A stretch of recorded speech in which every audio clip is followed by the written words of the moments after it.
안녕하십니까. 기업 장명 연구소입니다. 수많은 브랜드들이 매일매일 쏟아져 나오고 있는데요. 하지만 그 가운데서 소비자들의 사랑을 받고 기억에 남는 브랜드는 극소수인 것 같습니다. 그래서 기업들이 브랜드나 서비스 이름을 지을 때 굉장히 신경을 많이 쓰고 있는데요. 기업 장명 연구소에서는 기업들이 어떻게 이름을 짓고 또 사랑받는 브랜드를 만들기 위해 어떤 노력을 하는지 살펴보겠습니다. 기업 장명 연구소가 첫 번째로 소개할 기업은 바로 애플입니다. 애플은 아이폰으로 유명한 글로벌 IT 기업인데요. 애플은 1976년 컴퓨터 제조회사로 출발했습니다. 스티브 잡스와 또 다른 스티브인 스티브 워즈니악이 함께 애플을 창업했는데요. 스티브 잡스는 신비주의를 좋아하기 때문에 왜 애플로 이름을 지었는지 구체적으로 밝히지 않았습니다. 하지만 워즈니악과 초창기 직원들에 따르면 여러 가지 설이 있습니다. 먼저 워즈니악의 자서전에 따르면 워즈니악과 스티브 잡스는 회사 이름을 짓기 위해 굉장히 고민을 하고 있었는데요. 어느 날 사과 농장을 지나가다가 애플로 지으면 어떻겠냐라는 얘기를 했다고 합니다. 두 사람은 자신들이 좋아했던 비틀즈의 애플 레코드도 떠올렸지만 처음에는 컴퓨터 회사의 이름이 어울리지 않는다고 생각했다고 합니다. 하지만 고민이 시간이 길어질수록 애플이 매력적이라는 생각이 들었고 결국 회사의 이름과 처음으로 내놓는 컴퓨터의 이름을 애플로 지었다고 합니다. 하지만 다른 이야기도 있습니다. 애플 포럼에서는 잡스와 워즈니악이 창업 초기에 굉장히 경제적으로 힘들었는데 싸고 영양가가 높은 사과를 많이 먹었다고 합니다.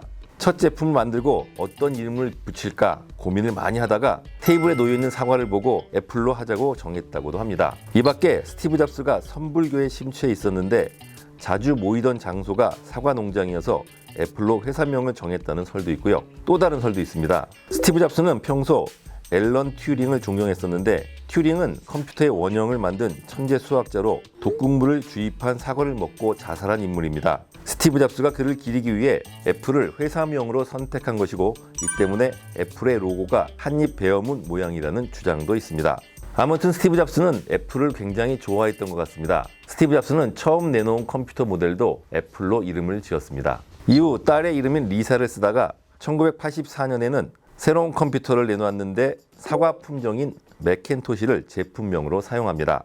사과 품종 이름인 매cin토시는 맥이라고도 부르는데요. 매cin토시 1, 2, 4는 처음으로 GUI를 보급해서 그 컴퓨터 업계에 혁명을 일으켰습니다. GUI는 그래픽 유저 인터페이스라는 뜻인데요. 유저 인터페이스는 애플의 아이튠스, 갤럭시의 안드로이드, 마이크로소프트의 윈도우와 같은 사용자들이 컴퓨터나 모바일 기계를 좀 더 편리하게 사용할 수 있는 환경을 제공하는 설계 또는 그 결과물을 말합니다. GUI의 도입으로 컴퓨터 사용자들은 그동안 컴퓨터에 기계어를 입력하는 그런 불편함을 벗어나서 마우스로 그림만 클릭하면 원하는 프로그램을 사용할 수 있는 편리함을 제공받게 됐습니다. 하지만 매cin토시는 너무 가격이 비쌌는데요. 그래서 점점 소비자의 외면을 받게 됐습니다. 스티브 잡스는 아이폰을 내놓아서 우리 생활에 큰 혁명을 일으켰는데요. 그 전에 이미 PC 업계에서 GUI를 통해서 혁명을 일으킨 바가 있습니다. 스티브 잡스의 GUI에 대한 애착은 아이튠스로 이어져서 애플의 생태계 구성에 결정적인 역할을 하게 됩니다. 한편 스티브 잡스는 남은 인생을 설탕물이나 팔면서 살 겁니까? 라는 말로 존 스컬리 부사장을 영입한 유명한 일화가 있는데요. 애플 이사회는 스티브 잡스를 내쫓고 스티브 잡스가 영입한 존 스컬리를 새로운 대표로 내세우게 됩니다. 매cin토시가 너무 비싸서 소비자들의 외면을 받아서 회사에서 쫓겨나게 된 것인데요. 결국 스티브 잡스는 자기가 좋아하는 애플 품종인 매cin토시 때문에 자기가 사랑했던 애플에서 쫓겨나게 됩니다. 하지만 1,500만 달러의 퇴직금과 애플 지분의 10%인 650만 주를 갖고 있던 스티브 잡스는 넥스트라는 회사를 설립하게 됩니다. 스티브 잡스는 넥스트라는 사명은 비교적 쉽게 지었다고 합니다. 애플에서 쫓겨나 다음 단계라는 의미로 넥스트라고 이름을 지었다고 합니다. 사명은 쉽게 지은 대신 디자인은 당대 최고 디자이너인 폴 랜드에게 의뢰했는데요. 폴 랜드는 스티브 잡스의 간섭을 철저히 배제하고 정육면체의 넥스트 가운데 2만 소문자로 표시하는 디자인을 선보입니다. 다행히 스티브 잡스는 매우 만족했다고 하는데요. 소문자 E는 에듀케이션, 엑셀런스, E는 MC 자승이라는 의미를 담고 있다고 합니다. 넥스트는 워크스테이션급 컴퓨터를 주로 만들었는데 처음에는 좋은 반응을 얻었지만 갈수록 스티브 잡스가 고집하는 제품을 내놓으면서 시장에 좋은 반응을 얻지는 못했습니다. 이런 상황에서 스티브 잡스의 구세주가 된 것은 바로 픽사였습니다.